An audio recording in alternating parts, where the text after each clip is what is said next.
PGBL ou VGBL, alíquota progressiva ou alíquota regressiva de imposto de renda. Hoje eu vou te mostrar todas as características e tudo que você precisa saber sobre esse tipo de produto, a previdência privada. É um produto muito comum, principalmente nos grandes bancos, mas que muitas pessoas não conhecem, não têm conhecimento, às vezes mesmo o gerente não sabe explicar qual é o tipo, o porquê de ter aquele tipo de previdência e como que se dá a tributação desse tipo de previdência. Então, basicamente, é o que a gente vai tratar hoje. Começando falando do PGBL, que ele é uma forma, né, um jeito, um regime de previdência privada que permite que você abata até 12% da renda tributável. Ou seja, se você é CLT, né, funcionário CLT ou funcionário público, você recebe a renda como pessoa física, você consegue abater até 12% dessa renda tributável. Então, por exemplo, vamos supor que você ganhe 100 mil reais no ano. Você consegue investir numa previdência até o limite de 12 mil reais, previdência do tipo PGBL, tá? E com isso,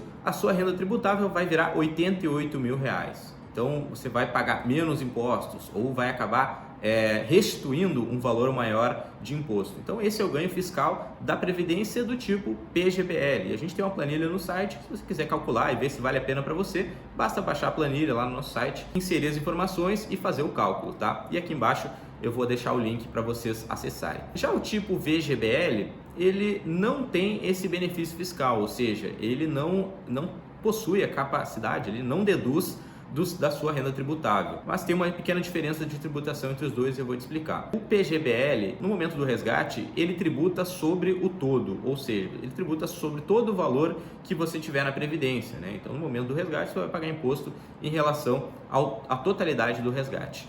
Já o PGBL, na tributação, você paga o imposto sobre o rendimento. Então, o principal, certo? Aquilo que você investiu, você não vai pagar imposto para resgatar. Então, a diferença, né, do PGBL para o VGBL é basicamente essa. No PGBL, você abate do imposto de renda anual, mas lá no final, quando for resgatar a Previdência, você vai pagar imposto sobre o todo, sobre tudo que tiver investido, se resgatar, certo? Já o VGBL, você não abate do imposto de renda, você paga o imposto normalmente, mas lá no final você vai pagar o imposto de renda apenas sobre o rendimento da sua aplicação em previdência privada. Ficou claro? Então, falando um pouco da tributação progressiva e da regressiva. Começando pela progressiva. A tributação progressiva de previdência pode ser tanto sobre a PGBL ou a VGBL, ela vai incidir assim como a tabela normal do imposto de renda, que é aquela alíquota progressiva, certo? De acordo com a renda. Então, ela vai de 0 a 27,5%. O que isso quer dizer? Que no momento do resgate, aquilo que você sacar da Previdência, ou o valor total, se você sacar de uma vez só, ele vai se somar à sua renda mensal, né? Então, de novo, se você for funcionário CLT ou funcionário público, ou, enfim, alguma outra modalidade que tenha uma alta renda, né? Como pessoa física, que a sua renda seja oferida na pessoa física. Então, na progressiva, a sua renda vai somar. Vamos supor que você ganhe 2 mil reais por mês e saque 2 mil reais por mês da Previdência, certo? A sua renda tributável vai ser de 4 mil reais por mês e vai dar o cálculo, vai fazer o cálculo e vai pagar o imposto em relação a isso, certo? Uma questão do progressivo é que sempre é retido na fonte 15%. No momento que você resgata a sua previdência privada, já fica retido em fonte 15%. E aí, por ocasião da declaração do imposto de renda no ano seguinte, que caso você tenha uma alíquota de imposto de 7,5%, por exemplo, ou 0%, você vai restituir o valor que você pagou a mais em imposto. Ou, vamos supor que a sua renda seja um pouco mais alta e você esteja na alíquota de 27,5%, você vai acabar pagando um pouco mais de imposto em relação ao que você já tinha pago sobre a Previdência. Então, são questões que é bom se planejar melhor. Aí, qual que é melhor, o progressivo ou o regressivo? O progressivo é melhor para quem tem uma renda um pouco mais baixa, certo? Uma renda tributável um pouco mais baixa, que ele vai conseguir, então, talvez se beneficiar de pagar um imposto de 7,5% ou até 0%, certo? Na Previdência. E o regressivo vai ser melhor para a grande maioria dos casos. Mas como que funciona o regressivo? O regressivo ele tem uma alíquota que vai diminuindo, ela vai de 35% a 10%, certo? Por isso se chama regressiva, de acordo com o prazo. Então, de 1 a 2 anos, a alíquota é de 35% e ela vai reduzindo a cada 2 anos, certo? De forma que, depois de 10 anos, o imposto que você vai pagar sobre a aplicação é de apenas 10%. Isso é fixo, tá? Não tem variação em relação à renda que você tem na pessoa física, se você é CLT, se não é, enfim, não tem mudança. A Previdência vai ser sempre tributada com a alíquota regressiva. Ah, mas e como que funcionam, né, esses resgates? Eu aportei minha vida inteira na Previdência, eu aportei mês passado, me aposentei hoje, comecei a sacar minha Previdência, eu vou pagar 35% em imposto? Não. O que você paga imposto é sempre de acordo com o aniversário da aplicação. Então, se a primeira aplicação foi há 30 anos atrás, ou seja, já fechou os 10 anos, né, você vai pagar 10% sobre aquele recurso. E aí, de novo, PGBL você vai pagar sobre o todo e VGBL apenas sobre o rendimento, certo? E aí, qual tipo de previdência faz mais sentido, PGBL ou VGBL? Depende da sua renda, depende do seu objetivo e se você quer bater o imposto de renda ou não, certo? E no caso, se você vai fazer a alíquota progressiva ou regressiva, geralmente progressiva vale mais a pena para quem tem uma renda um pouco mais baixa, como CLT ou como funcionário público, e a regressiva vale mais a pena se você tem uma renda mais alta, né, como CLT ou como funcionário público, certo? Então, se você tem uma renda tributável alta, vale mais a pena pegar a regressiva, deixar o recurso investido por mais de 10 anos, por ser um produto previdenciário, certo? É sempre para longo prazo e você vai, com isso, né, deixar de pagar 27,5%, fazer esse recurso render e pagar só 10% lá na frente. Então é muito bom no caso do PGBL e também do VGBL. Então agora falando um pouco dos tipos de fundos de previdência. O primeiro deles, e o mais simples, é um fundo de renda fixa, que vai alocar seu recurso em títulos públicos e privados de renda fixa, que entra tanto Tesouro Selic, Tesouro IPCA, Tesouro Pré, CDB, LCI, LCA, debêntures, CRI, CRA, enfim, os títulos de renda fixa que nós temos no mercado tradicional. Então é um fundo que vai ter um risco um pouco mais baixo, ele pode ter volatilidade dependendo do título que estiver ali dentro, mas ele vai ter no longo prazo uma trajetória constante aí, né? E é bem mais previsível, bem mais seguro para você investir o seu recurso.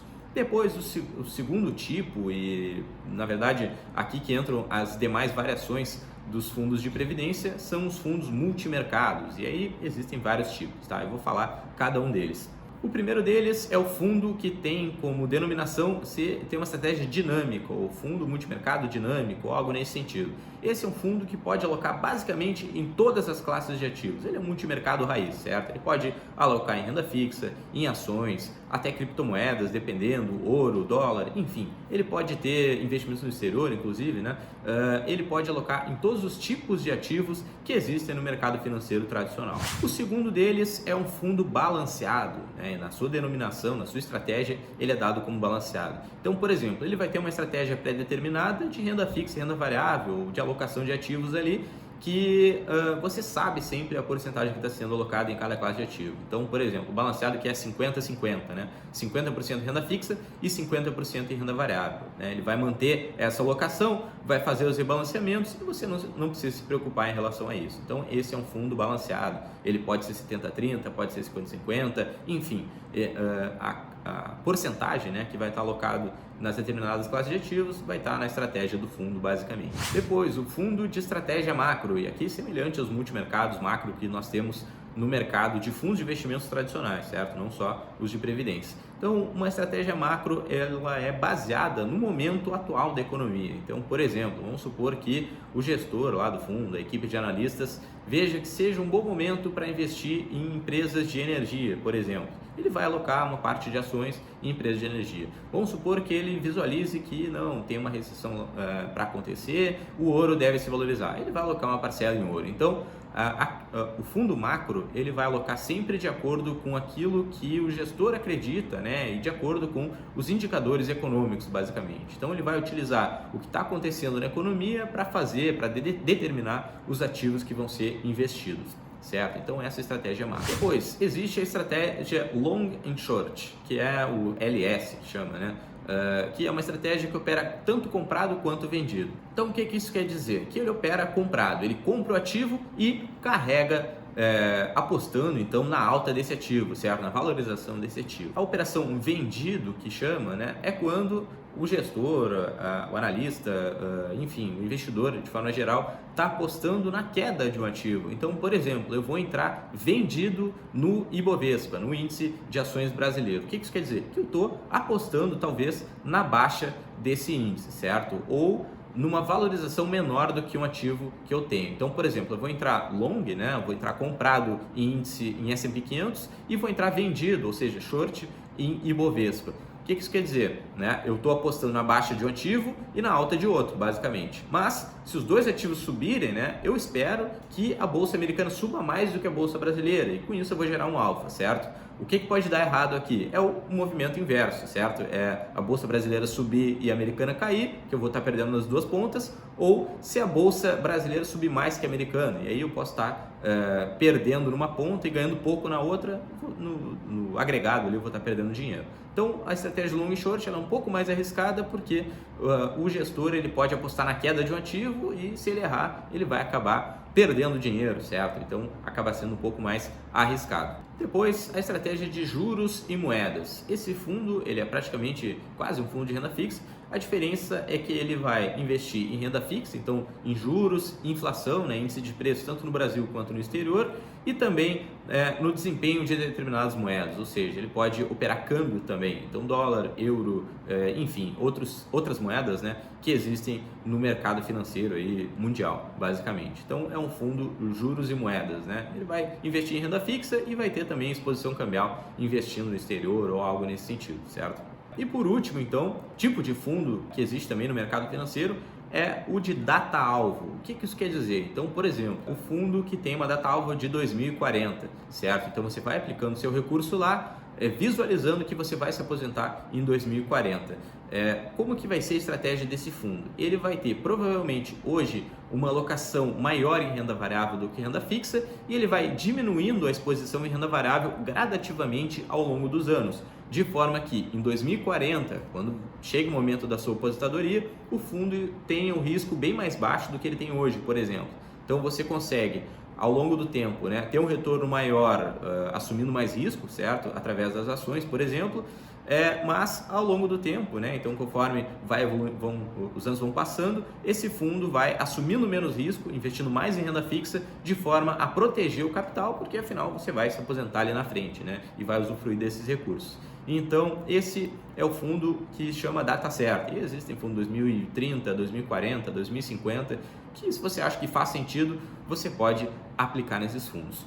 Uma grande característica, um grande benefício dos fundos de previdência é que se você quer trocar de fundo, você não precisa resgatar a previdência especificamente. Você pode fazer uma portabilidade para um ou mais fundos. E aqui está o grande diferencial em relação aos fundos de investimento tradicionais, ou seja, você investe no fundo X e você vê que o fundo X não está tão bom, você quer investir no fundo Y, você tem que resgatar o fundo X e investir no Y, certo? Já no caso da Previdência, como eu falei, se você está investindo no fundo X e quer trocar pelo Y, você faz uma portabilidade, você não precisa resgatar daqui e jogar aqui, você joga de um para outro sem pagar imposto, certo? Sem ter nenhum ônus ali, dependendo do banco, dependendo de onde você estiver investindo, se tiver taxa de carregamento, mas em geral você consegue fazer a portabilidade ali bem tranquilo de um fundo para outro, né? E se a gente pensar que existem bilhões de reais aí investidos em fundos da Caixa, do Banco do Brasil, do Bradesco, do Itaú, enfim, que são fundos de previdência geralmente ruins,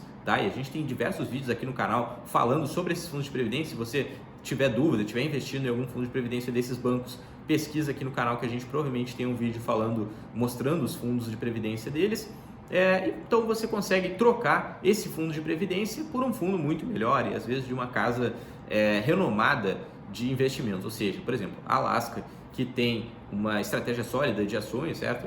É uma casa bem famosa, você consegue investir no fundo da Alaska. A Verde, da mesma forma, Trígono, Guepardo, enfim, diversas gestoras possuem, né, fundos previdenciários que você consegue expor o seu capital ali, né? Então a previdência, de forma geral, né, ela possibilita o benefício fiscal, né, do PGBL no caso, ela tem uma alíquota regressiva no sentido de você pagar menos impostos sobre a sua aplicação, possibilita que você tenha diversas estratégias, né? Você pode investir em renda fixa, renda variável, ações, enfim, você pode mudar a estratégia ao longo do tempo sem precisar resgatar e possibilita também que você tenha uma carteira previdenciária, ou seja, você vai investir uma parcela do recurso num fundo de previdência de renda fixa, a outra parte no multimercado macro, por exemplo, a outra parte no multimercado long e short, para assumir um pouco mais de risco, certo? Você consegue montar uma carteira, isso que a gente procura fazer, né, aqui na Musa para os nossos clientes. Então, basicamente, esse era o conteúdo de hoje. Espero que não tenha ficado nenhuma dúvida. Se ficou, pode comentar aqui embaixo